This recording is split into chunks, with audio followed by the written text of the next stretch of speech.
If we search about fit and so many results come about it.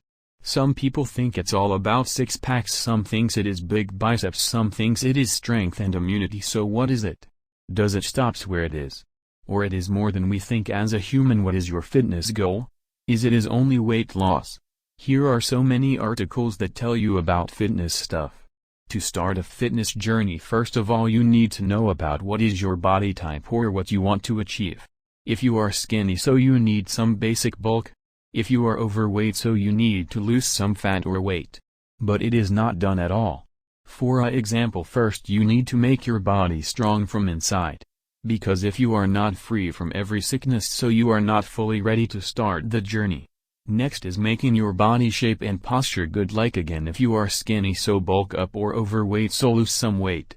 You need to make your body shape good so every clothing piece look good on your body. At next point, gain some strength and stamina. So you can complete little bit house chores without any help and trouble. To achieve it you may hit gym or all try some physical activities.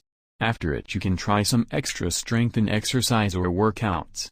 So after all of these troubles you can try some bodybuilding and athleisure stuff if you want. So we cannot end this journey cause it is so long and we cannot cover it in one video. Maybe we can discuss more in another video. So that's it for today's video. If you enjoyed the video, so make sure to like and subscribe. Bye. Have a nice day.